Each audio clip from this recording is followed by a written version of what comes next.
ہندوستان میں ریاستوں کا بٹوارا زبان کی بنیاد پر ہوا تھا، لیکن اردو سے ناانصافی برتی گئی۔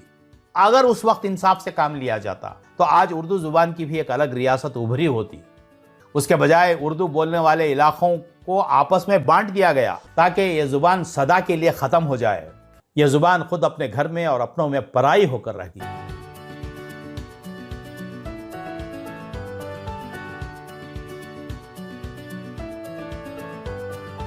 بسم اللہ الرحمن الرحیم۔ عزیز القدر سامعین اکرام، اردو زبان کی ہمہ گیری کی پہلی قسط کا اختتام میں نے اس بات پر کیا تھا کہ اردو زبان کو ایسے چاہنے والوں کی ضرورت ہے۔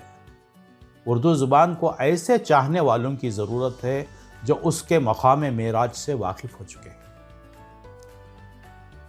اب دوسری قسط سماعت فرمائیں۔ اردو زبان کو ایسے رفقائے کار کی ضرورت ہے جو بساط بھر اس کا ساتھ دے سکتے ہیں اور جو اسے اپنی سمجھ کر تادم حیات اپنے سینوں سے چمٹائے رکھ سکتے ہیں۔ اردو زبان ہندوستان کی رنگا رنگ تہذیب، مختلف قوموں کے رسوم اور رواج، اصول و عقائد، میلے ٹھیلے، تہواریں اور عیدیں، براتیں وغیرہ کے لیے بہترین ترجمان ہے۔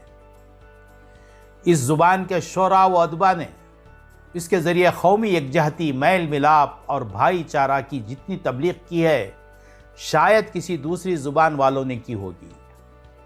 فرقہ وارانہ ہم آہنگی، انسان دوستی اور مختلف قوموں کے افراد میں اتفاق و اتحاد کے جذبات کو ابھارنے میں اس زبان نے جو کردار ادا کیا ہے وہ اپنی مثال آپ ہے اور کسی بھی باشعور انسان کی نگاہوں سے ہرگز پوشیدہ نہیں ہے۔ آزادی کی امنگ اور جوش ابھارنے میں اور زبان کا یہ نمایاں رول رہا ہے۔ انقلاب زندہ باد کا نعرہ اسی زبان نے ہمیں دیا ہے۔ انقلاب زندہ باد کا نعرہ ہمیں اسی زبان نے دیا ہے۔ فیض احمد فیض کے یہ اشعار آزادی کی امنگ اور جوش کو ابھارتے ہیں۔ شیشوں کا مسیحا کوئی نہیں، کیا آس لگائے بیٹھے ہو، اب ٹوٹ گریں گی زنجیریں، اب زندانوں کی خیر نہیں۔ کٹتے بھی چلو، بڑھتے بھی چلو، بازو بھی بہت ہیں، سر بھی بہت، چلتے بھی چلو کہ اب ڈیرے منزل پہ ہی ڈالے جائیں گے۔ چلتے بھی چلو کہ اب ڈیرے منزل پہ ہی ڈالے جائیں گے۔ وہ منزل کیا تھی؟ آزادی تھی، اور ان کی منزل آزادی تھی۔ اسی زبان نے ہمیں آپس میں بھائی چارگی کا سبق دیا ہے۔ علامہ اقبال کے شعر ملاحظہ ہوں، ہندو مسلم سکھ عیسائی آپس میں ہیں بھائی بھائی، مذہب نہیں سکھاتا آپس میں بیر رکھنا، ہندی ہے ہم وطن ہے ہندوستان ہمارا۔ اردو زبان کی تاریخ خود شاہد ہے کہ ہر دور میں خواہ وہ امن و امان کا ہو یا افراتفری کا، نہایت خلوص کے ساتھ اس دور کی عکاسی کر دی ہے۔ جذبات کہن کی دی ہے جلا اردو نے، پھیلائی امید کی ضیا اردو نے۔ طبع آزاد فکر حالی سے ہمیں درس حب وطن دیا اردو نے۔ دل جو تھی زبان نعرہ آزادی، جادو تھی زبان نعرہ آزادی، اب کے بھی اور 200 برس پہلے اردو تھی زبان نعرہ آزادی۔ نعرہ انقلاب زندہ باد، مقبول ہوئی سخندروں میں اردو، کرتی رہی کام دفتروں میں اردو، موجود ہے منکروں کے جھٹلانے کو، بازاروں میں، گلیوں میں، گھروں میں اردو۔ اتنا ہونے کے باوجود آج اردو کے شیدائیوں کے پاؤں تلے زمین آہستہ آہستہ کھسکتی نظر آ رہی ہے۔ سرکار کا دست شفقت اردو کے سر سے ہٹتا ہوا نظر آ رہا ہے۔ خود اردو کے شیدائی اپنے چمن کے غنچوں کو آب اردو سے سیراب کرنے سے قاصر نظر آ رہے ہیں۔ خود اردو کے شیدائی اپنے چمن کے غنچوں کو آب اردو سے سیراب کرنے سے قاصر نظر آ رہے ہیں۔ اس زبان کو سب سے زیادہ نقصان خود اردو کے حامیوں سے پہنچتا نظر آ رہا ہے۔ جو لوگ اپنے تئیں اردو کا حامی بتاتے ہیں وہ خود اردو کے ساتھ خواہ نادانستہ طور پر صحیح مگر شدید ناانصافی کرتے نظر آتے ہیں۔ ٹھنڈے دل سے غور کریں۔ اردو کے چاہنے والوں سے میری ادباً گزارش ہے کہ سوچیں کہ اردو کا حامی بھرنے والے اپنے خاندان میں اپنے بچوں کو کیا اردو پڑھا رہے ہیں یا نہیں۔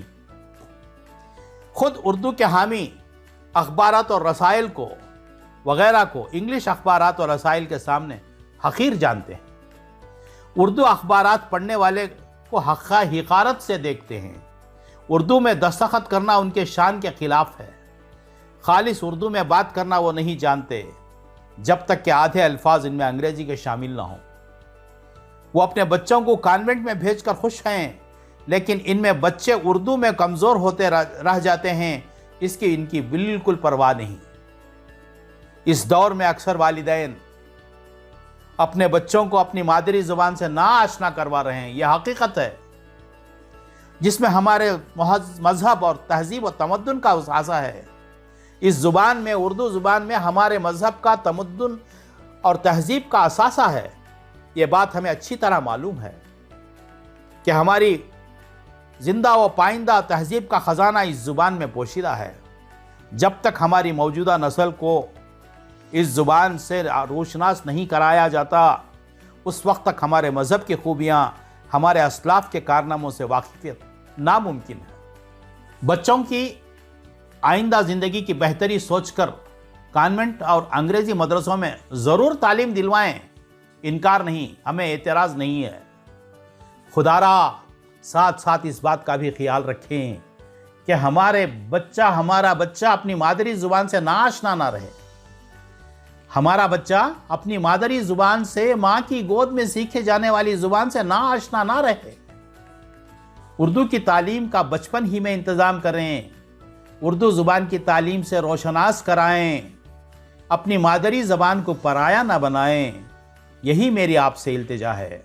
اسی لیے کہ اس زبان کو افسوس کے ساتھ کہنا پڑتا ہے کہ تابناک مقبولیت کے باوجود اس کی اہمیت کو نہ مرکزی حکومت تسلیم کرتی ہے، نہ ریاستی حکومت تسلیم کرتی ہیں، اور خود اردو کے چاہنے والے اس سے کترا رہے۔ اردو زبان کی دوسری قسط کا اختتام یہاں کر رہا ہوں۔ انشاءاللہ تیسری قسط کا انتظار کریں۔ اردو زبان کے چاہنے والوں سے میری ادباً گزارش ہے کہ اردو زبان کی ہمگیری کے اس پیغام کو عام کریں۔